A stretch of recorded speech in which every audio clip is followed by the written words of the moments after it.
आपकी बुक के जो शॉर्ट क्वेश्चंस हैं उनसे डील करेंगे और आपको बताएंगे कि आपने उनको कैसे अटेम्प्ट करना है। तो let's begin with the first question, What are the different levels of ecological organization? अब आपने जब चैप्टर शुरू किया तो उसमें सबसे पहली चीज़ आपको जो बताई गई थी वो यही इकोलॉजिकल ऑर्गेनाइजेशन बताई गई थी। अब इकोलॉजिकल ऑर्गेनाइजेशन के डिफरेंट लेवल्स हैं, उसमें सबसे पहले ऑर्गेनिज्म आता है, फिर स्पीशी, फिर पॉपुलेशन, फिर कम्युनिटी, फिर इकोसिस्टम और बायोस्फीयर। अब क्योंकि ये शॉर्ट क्वेश्चन है तो आप इनके नाम लिख दें तो भी ठीक है, अगर आप थोड़ी थोड़ी डिटेल एक एक लाइन में सिर्फ बताना चाह रहे हैं तो वो भी ठीक है। आप बता दें कि ऑर्गेनिज्म क्या है, स्पीशी क्या है, पॉपुलेशन क्या है, लेकिन आपको फर्दर एग्जांपल्स देने की कोई ज़रूरत नहीं है। जस्ट जो उनकी मिनिमम जो 7-8 वर्ड में एक छोटी सी डेफिनेशन लिखी हुई है सिर्फ वो लिख दें तो that would be more than enough for this short question.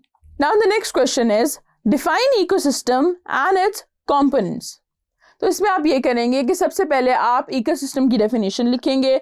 आप बताएंगे कि it is self sustained unit of an environment that is formed as a result of interactions between biotic and abiotic components.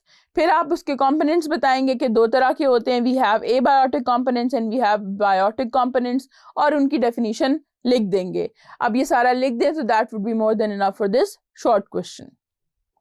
The next question is define food chain and food web. अब यहाँ पे उन्होंने आपसे सीधी सीधी सिर्फ एक definition मांगी है।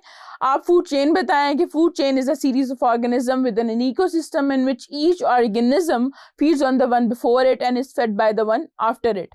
ये आप बताएं और एक छोटी सी एग्जांपल दे दें कि फूड चेन में प्रोड्यूसर होता है, फिर प्राइमरी कंज्यूमर होता है, फिर सेकेंडरी कंज्यूमर होता है, टर्शरी कंज्यूमर होता है, और इस तरह से ये मिलके एक फूड चेन बना देते हैं।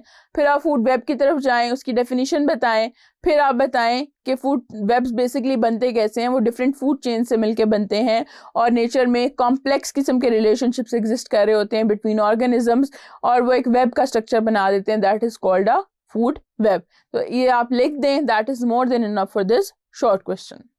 Now the next question is, what do you mean by the concept of 3 R's with reference to the conservation of natural resources? अब 3 R's का कॉन्सेप्ट हमने लास्ट में पढ़ा था कि क्या है। 3 R's का मतलब है reduce, reuse and recycle, R1, R2 and R3। और इन तीनों को आप डिफाइन कर दें कि रिड्यूस का मतलब क्या है, रीयूज का मतलब क्या है और रिसाइकल का मतलब क्या है। अब ये शॉर्ट क्वेश्चन है, ये तीनों एक एक लाइन में आप लिख देंगे तो that would be more than enough for this short question. अब यहाँ तक हमने आपकी बुक में जो शॉर्ट क्वेश्चंस थे उनसे डील कर लिया है, वो आपको बता दिया कि क्या आंसर करने हैं। नेक्स्ट सेक्शन में हम अंडरस्टैंडिंग द कॉन्सेप्ट्स को डिस्कस करेंगे।